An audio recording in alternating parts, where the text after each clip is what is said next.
ಕೊಡವೂರು ಶಂಕರನಾರಾಯಣ ದೇವಸ್ಥಾನದಲ್ಲಿ ಲೋಕ ಕಲ್ಯಾಣಾರ್ಥ ನಾಡಿನ ಜನರ ಸುಭಿಕ್ಷೆಗಾಗಿ ಪ್ರಸಾದರಾಜ್ ಕಾಂಚನ್ ಅವರ ನೇತೃತ್ವದಲ್ಲಿ ಮೇ 14ರಿಂದ 19ರವರೆಗೆ ಮಹಾ ರುದ್ರಯಾಗ ನಡೆಯಲಿದ್ದು, ಇದರ ಪ್ರಯುಕ್ತ ಬೃಹತ್ ವಸ್ತು ಪ್ರದರ್ಶನ ಮಳಿಗೆ ಹಾಗೂ ಮನೋರಂಜನಾ ಆಟಗಳಿಗೆ ಚಾಲನೆ ನೀಡಲಾಯಿತು. ಹಿರಿಯ ಕಾಂಗ್ರೆಸ್ ನಾಯಕಿ ಸರಳಾ ಬಿ ಕಾಂಚನ್ ಅವರು ರಿಬ್ಬನ್ ಕತ್ತರಿಸುವ ಮೂಲಕ ವಸ್ತು ಪ್ರದರ್ಶನ ಮಳಿಗೆ ಹಾಗೂ ಮನೋರಂಜನಾ ಆಟಗಳಿಗೆ ಚಾಲನೆ ನೀಡಿದರು. ಪ್ರತಿಭೆ ನಿಮ್ಮದು, ವೇದಿಕೆ ನಮ್ಮದು ಪ್ರತಿಭಾ ಪ್ರದರ್ಶನ ಕಾರ್ಯಕ್ರಮಕ್ಕೆ ಉಡುಪಿ ಜಿಲ್ಲಾ ಮಹಿಳಾ ಮಂಡಳದ ಒಕ್ಕೂಟದ ಅಧ್ಯಕ್ಷರಾದ ವಸಂತಿರಾವ್ ಕೊರಡ್ಕಲ್ ಚಾಲನೆ ನೀಡಿದರು. ಬಳಿಕ ಮಾತನಾಡಿದ ಅವರು, ಲೋಕ ಕಲ್ಯಾಣಾರ್ಥ ನಾಡಿನ ಜನರ ಸುಭಿಕ್ಷೆಗಾಗಿ ಆಯೋಜಿಸಲಾಗಿರುವ ಮಹಾರುದ್ರಯಾಗ ಸರ್ವರ ಸಹಕಾರದೊಂದಿಗೆ ಯಶಸ್ಸು ಕಾಣಲಿ ಎಂದು ಶುಭ ಹಾರೈಸಿದರು. ಮಹಾರುದ್ರಯಾಗ ಸಮಿತಿಯ ಕಾರ್ಯಾಧ್ಯಕ್ಷ ಪ್ರಸಾದರಾಜ್ ಕಾಂಚನ್ ಮಾತನಾಡಿ, ಮಹಾರುದ್ರಯಾಗವನ್ನು ನಾಡ ಹಬ್ಬದಂತೆ ಆಚರಿಸಲು ನಿರ್ಧರಿಸಿದ್ದೇವೆ.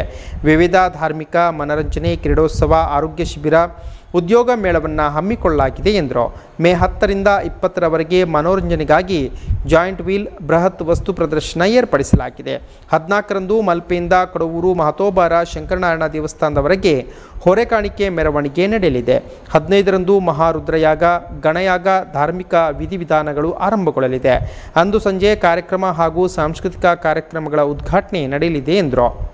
ಈ ವೇಳೆ ನಗರಾಭಿವೃದ್ಧಿ ಪ್ರಾಧಿಕಾರದ ಅಧ್ಯಕ್ಷ ದಿನಕರ ಹೇರೂರು, ಮಾಜಿ ನಗರಸಭಾಧ್ಯಕ್ಷೆ ಮೀನಾಕ್ಷಿ ಮಾಧವ ಬನ್ನಂಜೆ, ಕೊಡವೂರು ಶಂಕರನಾರಾಯಣ ದೇವಸ್ಥಾನದ ಅಧ್ಯಕ್ಷರಾದ ಪ್ರಕಾಶ್ ಜಿ ಕೊಡವೂರು, ಮಹಾರುದ್ರಯಾಗ ಸಮಿತಿಯ ಪ್ರಧಾನ ಸಂಚಾಲಕ ತಾರನಾಥ ಪೂಜಾರಿ, ಕೃಷ್ಣಮೂರ್ತಿ ಆಚಾರ್ಯ, ಸಂಚಾಲಕರಾದ ನಂದಕಿಶೋರ್ ಕೆಮ್ಮಣ್ಣು, ರಮೇಶ್ ತಿಂಗಳಾಯ, ಪದಾಧಿಕಾರಿಗಳಾದ ಡಾಕ್ಟರ್ ವಿಶೇಂದ್ರ ವಸಂತ್, ಟಿ ರಾಘವೇಂದ್ರ ರಾವ್ ಕೊಡವೂರು ಮುಂತಾದವರು ಉಪಸ್ಥಿತರಿದ್ದರು.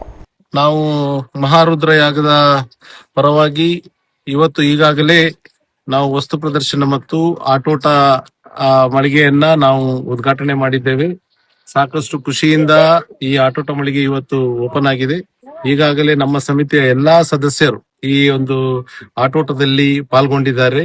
ಅತ್ಯಂತ ವಿಜೃಂಭಣೆಯಿಂದ ಈ ಒಂದು ವಸ್ತು ಪ್ರದರ್ಶನ ಮತ್ತು ಆಟೋಟ ಮಳಿಗೆ ಉದ್ಘಾಟನೆಗೊಂಡಿದ್ದು, ನಮ್ಮ ನಾಗರಿಕರಿಗೆ, ಜನರಿಗೆ ಇದನ್ನು ಇವತ್ತಿನಿಂದಲೇ ಸದುಪಯೋಗಗೊಳಿಸುವ ಹಾಗೆ ನಾವು ವ್ಯವಸ್ಥಿತ ರೂಪದಲ್ಲಿ ಮಾಡಿದ್ದೇವೆ. ಇದಕ್ಕೆ ನಮ್ಮ ದೇವಸ್ಥಾನದ ಕಮಿಟಿಯ ಎಲ್ಲ ಅಧ್ಯಕ್ಷರು, ಸದಸ್ಯರು ಹಾಗೆ ಇಲ್ಲಿಯ ಸ್ಥಳೀಯ ನಾಗರಿಕರು ಒಳ್ಳೆ ರೀತಿಯಲ್ಲಿ ಸಹಾಯ ಮಾಡಿದ್ದಾರೆ. ಅವರಿಗೆ ನಾನು ಹೃತ್ಪೂರ್ವಕವಾದ ಧನ್ಯವಾದವನ್ನು ಈ ಸಂದರ್ಭದಲ್ಲಿ ಹೇಳಲಿಕ್ಕೆ ಬಯಸ್ತಾ ಇದ್ದೇನೆ. ಅದೇ ರೀತಿಯಲ್ಲಿ ನಾಡ್ದು 14ನೇ ತಾರೀಕಿಗೆ ಸ್ಟಾರ್ಟ್ ಆಗುವ ಭವ್ಯ ಮೆರವಣಿಗೆಯಿಂದ ಹೊರಕಾಣಿಕೆ ಮೆರವಣಿಗೆ ಸ್ಟಾರ್ಟ್ ಆಗ್ಲಿಕ್ಕಿದೆ. ತಾವೆಲ್ಲರೂ ಈ ಒಂದು ಹೊರಕಾಣಿಕೆ ಮೆರವಣಿಗೆಗೆ ಭಾಗವಹಿಸಿ ಈ ಮಹಾರುದ್ರ ಯಾಗವನ್ನು ಚಂದ ಕಾಣಿಸಿಕೊಡ್ಬೇಕಾಗಿ ನಾನು ಈ ಮೂಲಕ ತಮ್ಮ ಹತ್ರ ಕೇಳ್ಕೊಳ್ತಾ ಇದ್ದೇನೆ. ನಮಸ್ಕಾರ.